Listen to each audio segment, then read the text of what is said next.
Hello Pixel Enemy Revive, this is Lugas from Lugas Gaming, and I'm happy to bring you a first play perspective of the Battlefield 3 End Game DLC on the PC. So it's been a whole 7 days since the DLC has been released for PS3 premium players, and now it's the turn of the Xbox 360 and the PC players to have a go as well.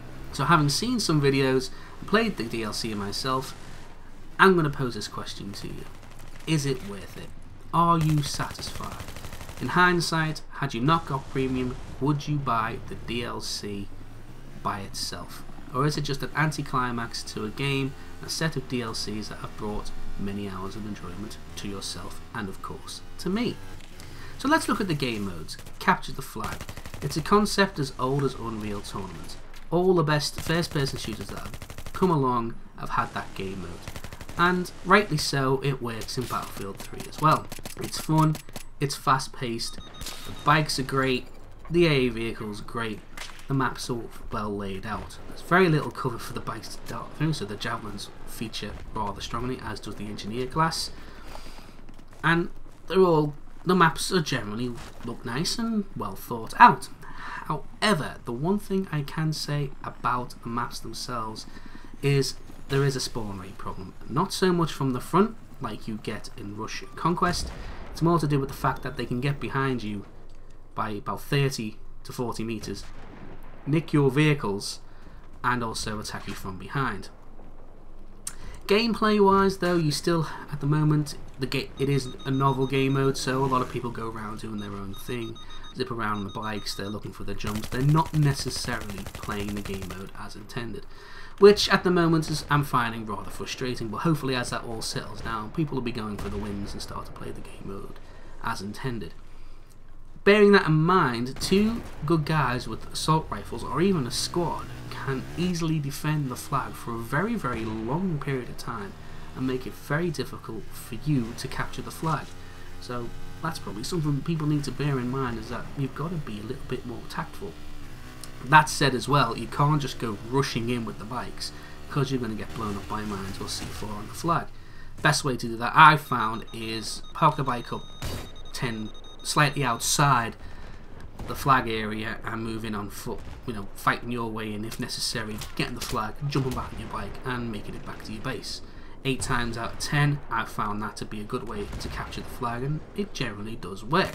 So moving on to air superiority, which is the second game mode, I've got to admit I'm biased against this game mode already, and that's because when it was announced by EA in the End Game announcement, I was like, oh no, jets, air superiority. Yeah, because that works so well on Armored Kill with tank superiority. As you can tell, I'm not a big vehicle guy. I much prefer to be a boot on the ground, blood and mud type of infantry player. So when I saw air superiority, I was like, oh no, here we go. And I've got to admit that at the moment my bias against that game mode is holding true. I don't like it at all.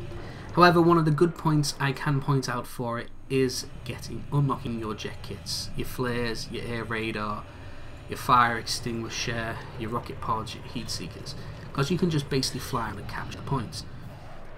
Another big problem is that you actually have to wait for a jet to be available to spawn into. You just can't deploy, which I find a little bit weird considering the fact that you already start flying in the air in the first place. Why I can't just let you spawn straight in, and waiting for a jet just seems pretty pointless to me.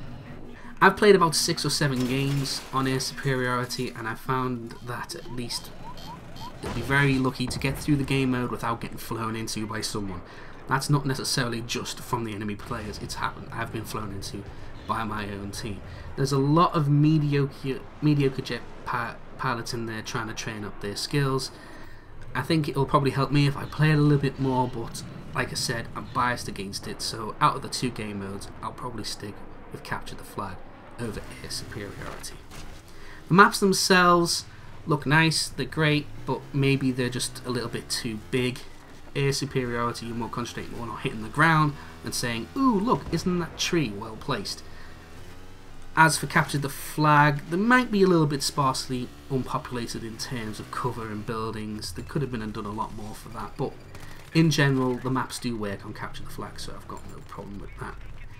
So in conclusion then, I like Capture the Flag over Air Superiority, but the DLC itself is a bit of an anticlimax.